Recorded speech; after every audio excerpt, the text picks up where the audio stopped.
Hello, my name is Neil and I am back with a new episode of Around the World in 7 Days, a program which focuses on enhancing your understanding of geopolitics and international affairs.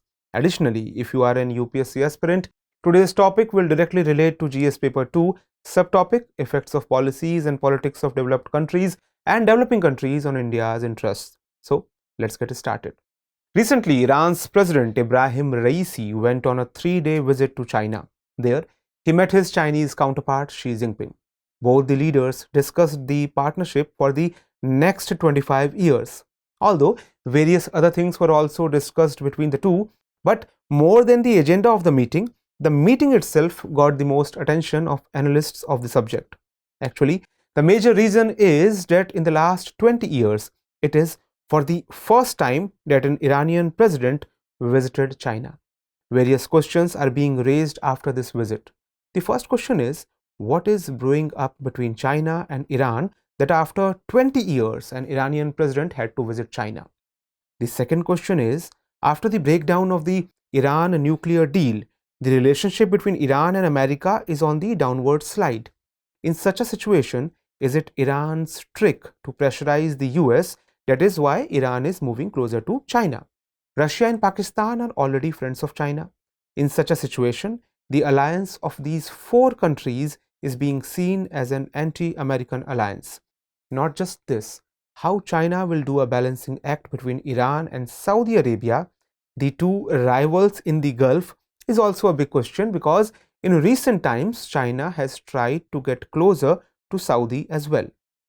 The question is whether this equation is going to only trouble America, or is India also going to get caught in its grip? We are saying so because Iran is an important partner of India. Till now, India-Iran friendship was being seen as a counter to China-Pakistan friendship. But this recent visit of Iranian president is being seen as a change in its policy. Also, the anti-US coalition is indirectly an anti-India coalition. Therefore, what this visit of Raisi means for India and the world is also a big question. We will explore all these aspects, but before that, let's understand the Iran-China relationship. Actually, Iran and China have old diplomatic relations. They also have good trade relations, but in recent years, the relationship between the two countries have gained momentum. Nuclear deal issue and the US economic sanctions on Iran are two major reasons behind this. The long-running US sanctions on Iran have brought it very closer to China. The US sanctions make it difficult for Iran to sell its oil in international market. Therefore, it sells oil to China at a lower price than global rates. In addition, the US has been trying to completely isolate Iran by imposing sanctions. In such a situation, Iran needs friends, and here China comes into play as its tussle with the US is not unknown to anyone. Therefore, China is a very suitable option for Iran. For these reasons, President Raisi's visit to China is considered very significant. But coming back to the question, what does this China-Iran friendship mean for America? Actually, it is very natural for China and Iran to be allies of each other because both countries are unhappy with the dominance of America and Western countries. The interests of China and Iran against the US coincide in many areas. They both believe that the US sanctions are unjust, and these sanctions are the main cause of crisis and insecurity prevalent in the world. They also believe that all countries have to work together to achieve true multilateralism and international justice. This displeasure of both the countries against the US is here in front of us in form of a renewed friendship.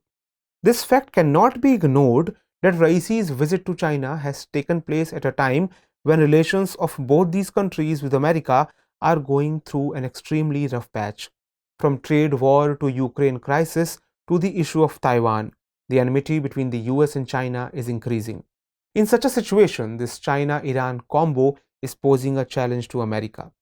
Russia already has friendly relations with Iran and China, and if Pakistan also joins this bloc, then it won't be anything less than a nightmare for the Western bloc.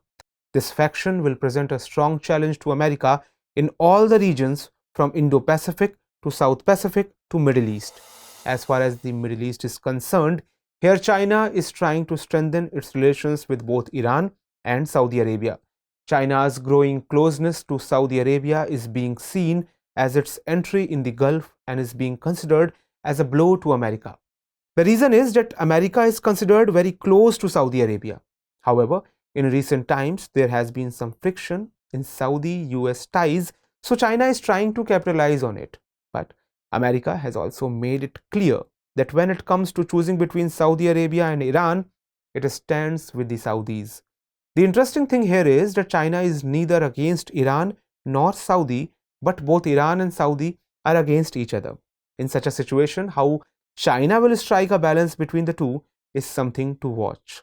However, practically, it would not be an easy task for China to replace America in the Middle East. This is because the US has been present in that region for decades and continues to dominate there, and China has just entered this region. Then China also has this problem of striking a balance between Iran and Saudi, while the US has a very clear position that it stands with Saudi Arabia against Iran. Therefore, it is also speculated that China's strategy of maintaining good relations with both Saudi and Iran will eventually fail. Again, coming back to another question, whether India should be concerned of this new Iran-China alliance or not. Actually, for India, Iran getting into Chinese camp is not a news to cherish. Let us understand it this way. When China built a port in Pakistan's Gwadar, then India tried to counter this alliance by building a port in Iran's Chabahar. That is, India sees Iran as an ally against Pakistan-China nexus. However, due to recent developments, Iran may not only start cooperating with China, but can also become a sympathizer of Pakistan. That is, due to Iran changing the side, China and Pakistan may pose more serious challenge for India. China is trying to encircle India through CPEC in Pakistan, as well as by spreading its influence in India's other neighboring countries like Nepal, Bangladesh and Sri Lanka. This new alliance between Iran and China should be seen as a continuation of the same strategy. This is a problem in making whose solution India will have to find sooner or later. And if it is something to be done necessarily, then better sooner than later. And now it's the turn for this program's Sunday special episode, in which we will take a look at some other important international news. Qatar, Somalia, Turkey, UAE, UK and the US have jointly expressed concern over Somaliland, which calls itself an independent country from Somalia.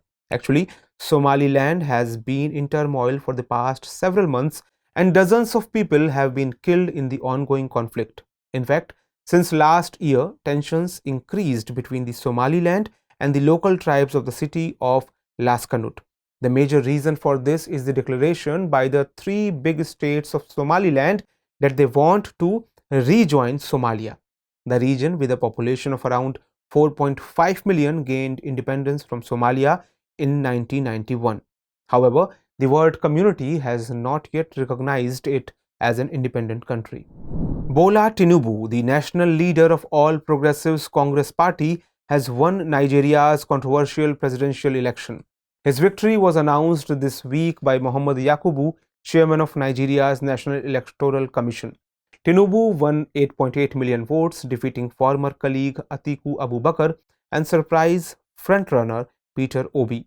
Bola Tinubu has long been recognized as the father of modern Lagos, and now he will replace the current president of Nigeria, Muhammadu Buhari. Earlier, we did an independent episode on Nigeria's elections on 22nd of last month, that is 22nd February. For more on the topic, you can watch that video. Amidst the Russia-Ukraine war, the US Secretary of State Antony Blinken was on a visit to Central Asia last week. During his visit, he also participated in the meeting of C5+1 group, which consists of United States and the Central Asian countries, namely Kazakhstan, Kyrgyzstan, Tajikistan, Turkmenistan and Uzbekistan. Here he spoke of an additional contribution of US $50 million to expand regional trade routes and export markets in the region. Let us tell you that this is Blinken's first visit to Central Asia after Joe Biden became president. This visit's timing is of great significance as it started just days after Russia-Ukraine war anniversary. Blinken's visit will prompt leaders in the Central Asia to take a stronger stand against Russia as all countries in Central Asia were once part of former Soviet Union. That's all for this episode. Let us note down today's question. The question is, West Asia is going through a shift in decades-old traditional alliances. Examine its possible effects on India with examples. That's all for this episode. See you in next one. Till then, goodbye.